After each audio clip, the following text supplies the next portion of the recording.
Pumasok na sa loob. Walang susi. Walang susi, sir. Oo, yun na pala.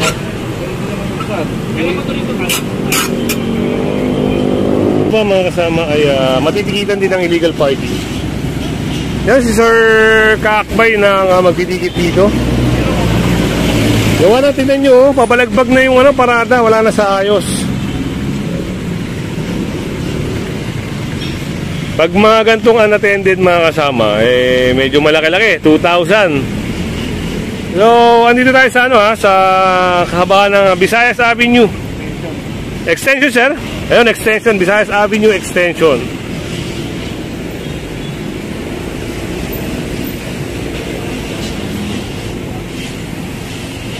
Ayun, ito na yung ticket. Nakikita na pala. So, pwede nyo tubusin yan sa may bayad center para hindi na po kayo maabala. Yan. Sa lahat ng bayad center, matutubos nyo yung ticket na yan.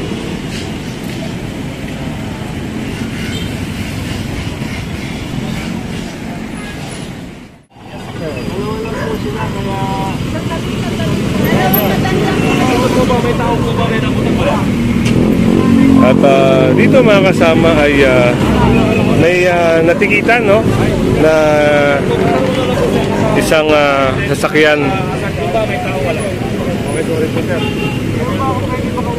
Dinawanawan po namin sa rin kasi pag natikitan na po, sir. Opo, sir.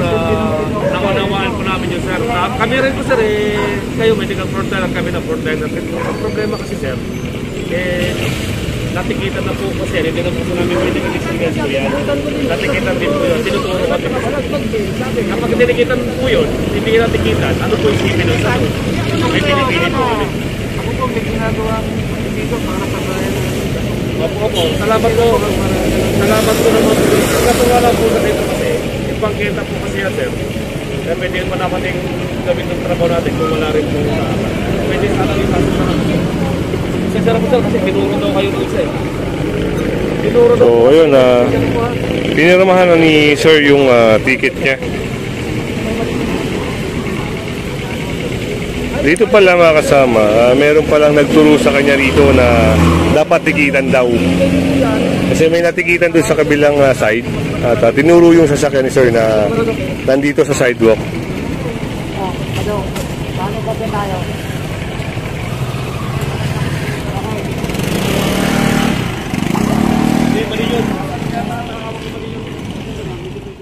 May napara si Sir Golod na isang motorsiklo rito na walang helmet yung angkas. Kaya po matitikitan po ito ng no crash helmet mga kasama. So ang pagkakaalam natin sa no crash helmet ay 1.5 po mga kasama. Kaya medyo mabigat-bigat sa bulsa, pero siyempre kailangan ipatupad kung ano yung nasasaad sa motorcycle na batas, no? Motorcycle law.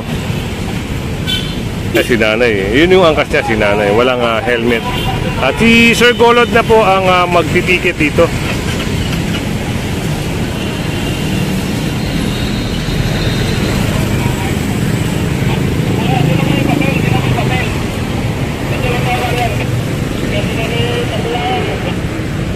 At sunodin tayo doon mga kasama, dun sa grupo ron. Ilang side, isang taxi, no, ang naka-illegal park. At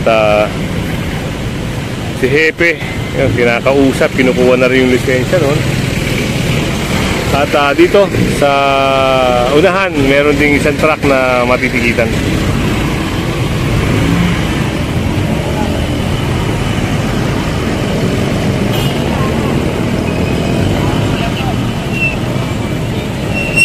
So lapitan natin para maintindihan natin, no, mga kasama, at para malinaw yung coverage natin dito.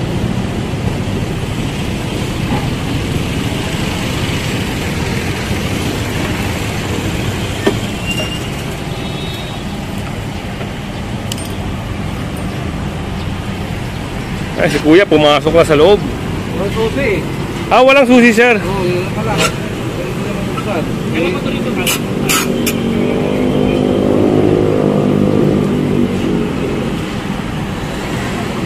Nagagyan ka po ba yan? Nagagyan kayo? Hindi mo alam kung kailan hanggang dito ka?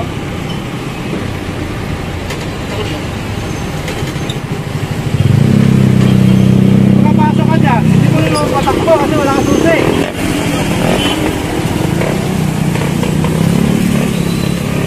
Nasa looban ata yung susi na iwanan nata ni Kuya. Pero, mga kasama, kung halimbawa na iwan, siguro kagabi pa ito dito, no? Ginagawa niya ng paraan para pasukin yung loob.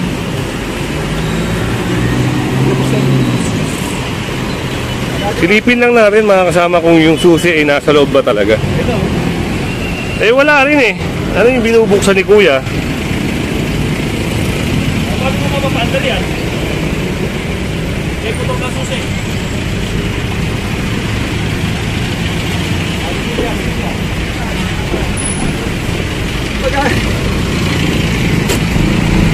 Magagawa ng set.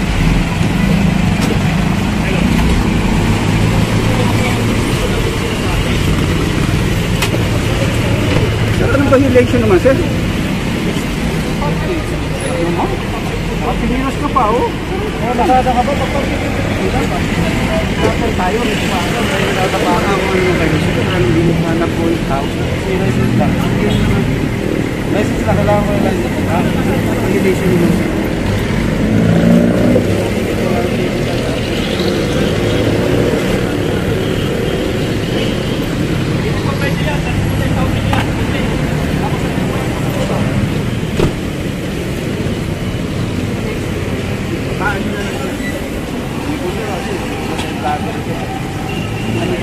Ano pa yung violation niya? Yung pinalagay ko.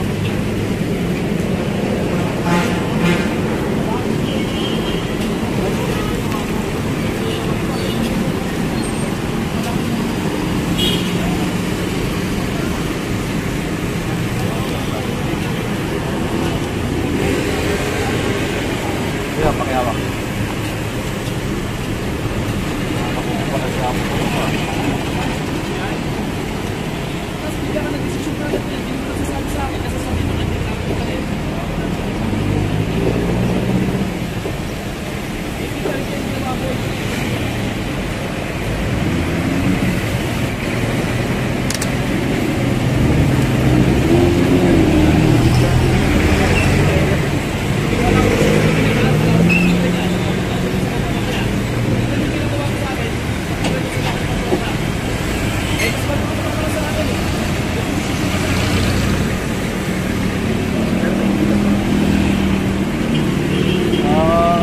Dati nilalagay nila dito yung ano, ngayon hindi na eh.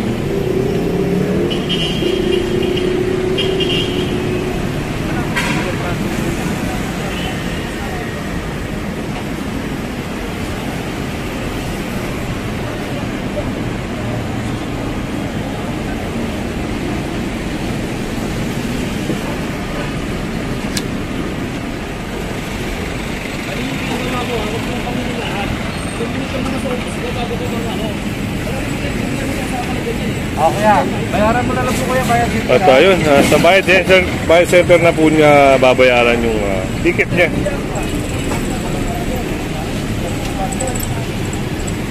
Yan, kung hindi ka pa subscribe sa ating channel, pa-subscribe na lang po si Kuya Goods at pa-hit na rin ang notification bell para lagi kang update sa ating mga video. Illegal parking na truck mga kasama ay natitikitan din po. Yan, si Sir, pabor na rin po ang magtitikit sa kanya. Gawa ng bawal naman po talaga mag-park dito kung saan-saan.